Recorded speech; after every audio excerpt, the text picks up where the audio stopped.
CM Nitish Kumar के द्वारा इंडी गठबंधन में संयोजक का पद ठुकराने के बाद बिहार में सियासत हुई तेज। भाजपा प्रदेश अध्यक्ष ने कांग्रेस पर साधा निशाना। भाजपा प्रदेश अध्यक्ष सम्राट चौधरी ने कांग्रेस पर तंज कसते हुए कहा कि इंडी गठबंधन के लोगों ने नीतीश कुमार का सपना तोड़ने का काम किया है। कांग्रेस पहले भी पैर खींचने का काम करती थी और आज भी कर रही है। इसके साथ ही सम्राट चौधरी ने कहा कि नीतीश कुमार को देश का प्रधानमंत्री उम्मीदवार बनाने का सपना दिखाकर हम लोगों से अलग करवाया गया था, लेकिन इंडी गठबंधन के लोगों ने नीतीश कुमार के सपना को तोड़ने का काम किया है। सीएम नीतीश कुमार के द्वारा इंडी गठबंधन के संयोजक का पद ठुकरा दिए जाने के बाद जदयू के मुख्य प्रवक्ता केसी त्यागी का गंभीर बयान आया सामने। केसी त्यागी ने कहा कि नीतीश कुमार कई अवसरों पर यह बात बार बार दोहरा चुके हैं कि उन्हें किसी भी पद की लालसा नहीं है, ना वो प्रधानमंत्री पद के दावेदार है, ना ही संयोजक पद की इच्छा रखते हैं। इसके साथ ही केसी त्यागी ने कहा कि आज हम फिर से बात ऑन रिकॉर्ड करना चाहते हैं कि प्रधानमंत्री पद की दावेदारी के लिए नीतीश कुमार से अच्छा और बेहतर छवि के बहुत कम लोग ही है। कांग्रेस नेता राहुल गांधी की भारत जोड़ो यात्रा शुरू होने से पहले बिहार में सियासत हुई तेज। बिहार बीजेपी के प्रदेश अध्यक्ष सम्राट चौधरी ने बोला हमला। सम्राट चौधरी ने कहा कि राहुल गांधी को भारत जोड़ो नहीं माफी यात्रा निकालनी चाहिए। उन्होंने कहा कि पहले तो कांग्रेस ने लालू यादव को बर्बाद किया, अब नीतीश कुमार का सफाया करने में लगे हुए हैं।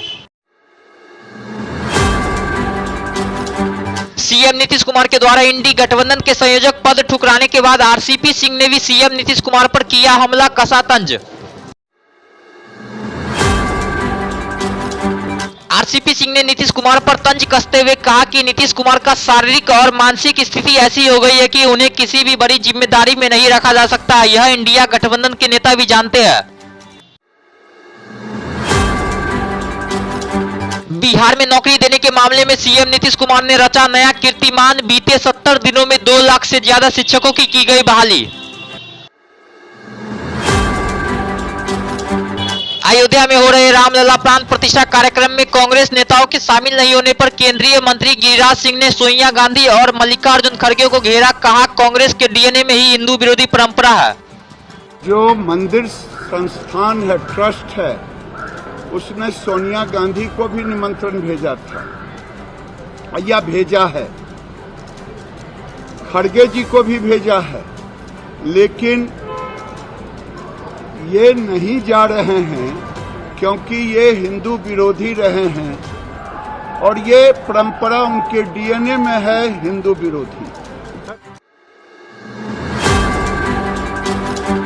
22 जनवरी को अयोध्या में हो रहे राम मंदिर प्राण प्रतिष्ठा को लेकर भाजपा नेता सुशील मोदी ने देशवासियों से की अपील। कहा 22 जनवरी को सभी अपने घरों में 5 दीप अवश्य जलाएं और दीपावली मनाएं। इसके साथ ही सुशील मोदी ने बिना नाम लिए ही प्राण प्रतिष्ठा का निमंत्रण का बहिष्कार करने वालों पर किया हमला। कहा जिन लोगों ने निमंत्रण का बहिष्कार किया है उन लोगों का फैसला राम भक्त जनता करेगी। नेता प्रतिपक्ष विजय कुमार सिन्हा भी अपने आवास पर 22 जनवरी को करेंगे भोज का आयोजन। भाजपा किसान मोर्चा भी 15 जनवरी को प्रदेश मुख्यालय पर रखा चूरा दही का भोज।